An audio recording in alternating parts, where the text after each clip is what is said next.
This restoration project is the final phase of work. It began in May 2019 for us with the pre-planning stage and an analysis of the building.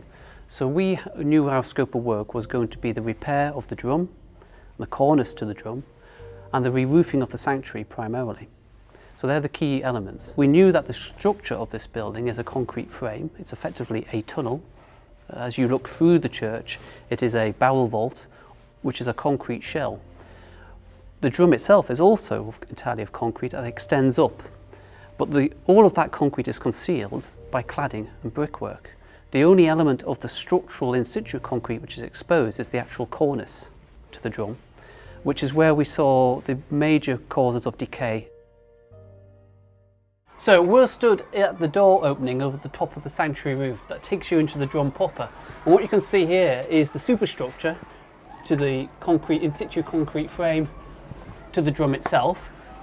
And what you have here is just basically a brick wall. And if you look down that gap, that is the void between the drum and the square bottom section to the dome itself. The internal rainwater pipes drop down within these voids. And this door is what gives you access to the gallery. But at the moment, unfortunately, it's pretty much full with scaffold. During previous phases, elements of the concrete cornice had actually fallen away, caused by the corrosion of the ironwork reinforcement within the structure, expanding, causing the concrete to fall. And that had actually damaged previous repair works, thus emphasising the need to address this as part of this next phase of work. Previous studies to our involvement had established that the copper dome itself, although not detailed to the standard you would today, was actually doing very well, so was not part of the consideration for this phase of the work.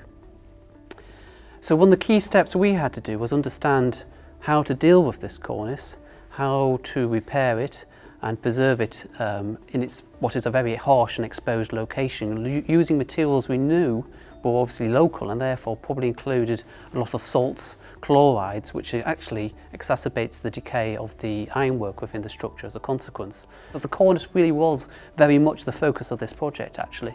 The other works, although yes, we did detail the roof to a high level, and we tried to improve the detailing of it from previous phases as well by increasing sump sizes and allowing water to be removed more freely. It really did focus on the drum. It was very much what it was about. Once we had an understanding of the detail on what the issues we're dealing with the cornice and the drum itself generally, we needed then to develop details for the repair and also the specification.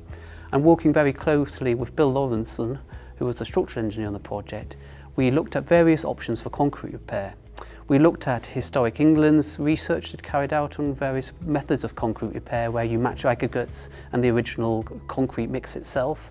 And we also looked at more typical, standard proprietary systems where you use coatings and repair mortars. So we looked at the proprietary systems primarily because it offered a greater guarantee of protection. We have to think about the ongoing liabilities of this.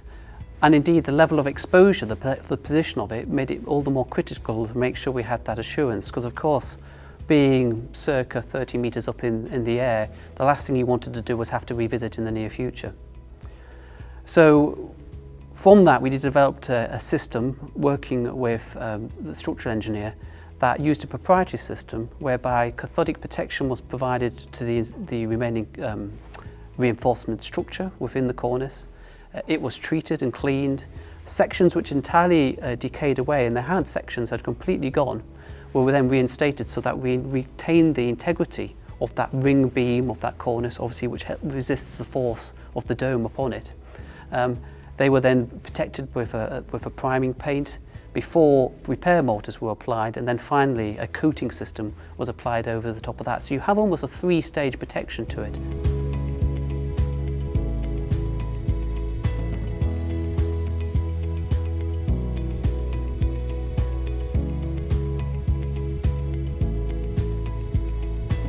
As part of the funding for the Natural Lottery Heritage Fund, of capital works, as you may call it, the repair works, are only actually a relatively small proportion of it in some ways when you consider all the other work that the church has to undertake, which is called the activity plan.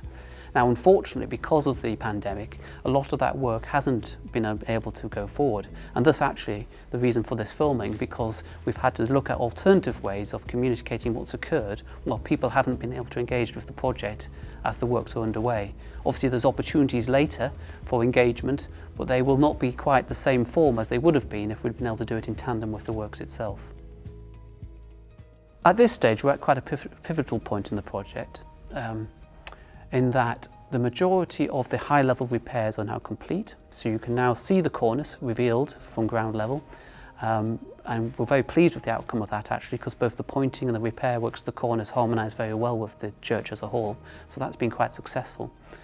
But we're at the stage now where we're refitting the windows within the drum, and to allow us to move forward they have to be in place so that the scaffold can be removed from the drum entirely to allow the roofing works of the sanctuary which we're stood in to be completed. At the moment we've only carried out temporary works to the roof to make the building watertight so that plaster repairs within the sanctuary and the very relatively small amount of concrete repairs could be completed.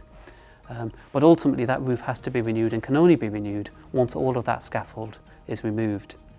In tandem with that, the church has also looked at redecoration options for the building, as when we were in the drum we discovered previous paint schemes for which we've had some paint analysis, identifying that the current orange, beige colours were very much a later scheme dating from the 1990s, and the original scheme, which was a much paler blue tone, a sort of duck egg blue tone throughout the building with off-whites, which we're now looking at developing and moving forward with into the future. This is a typical metal framed window which we see throughout the church as a whole. So it's an iron frame, leaded glass with coloured glass between. However, what's very interesting about the drum is that when you look at the church as a whole, it's a very simple, stripped down, sort of classical basilica style. And the only detail you really see in terms of additional detailing, other than the precious marbles within the church building, is within the drum, where you actually see, the fluted columns, you see the capitals which are Corinthian order, and the dentil courses and so forth, all very much more traditional architectural features rather than the very stripped down detail you see elsewhere. That was already an indication that they'd obviously put a lot more effort in terms of cost and investment into that area. But when we also looked at the windows, we found they'd taken a similar approach with those, in that the frames, the outer frames had been made in bronze, and that the leaded elements weren't lead, they were actually copper. They were copper lights. Now there were advantages in using those materials in that they're much more durable, and obviously being so high up in such an exposed marine environment, they would be under considerable attack from the elements. So they've made that additional investment within the materials at that level deliberately, we think, because of that level of exposure. So that's one of the joys of working on these types of conservation projects. You never quite know what you will find until you can get to those areas and you can open everything up. And that was certainly one of the major discoveries we made, along with the paint scheme on the project as a whole. This church restoration is unusual. When you're dealing with historic buildings, normally you're dealing with historic methods of construction in the sense that it's mass masonry buildings, timber frames and so forth. This building, being of its period, is a concrete frame structure and therefore very unusual in terms of its repair techniques, in terms of church buildings at least anyway. More and more the conservation of concrete is becoming a greater issue as the buildings age, and obviously their inherent problems they had in terms of their experimental nature of construction means that they are now in need of significant investment to secure their future. So that's what really is the key special issue to deal with. It's the concrete, the repair of the leaded glass windows or copper light windows, the lime replastering of the interior, even the paint surfaces using microporous paints, and the re-roofing are all very straightforward elements. It's the modern concrete repairs which are a little bit unusual.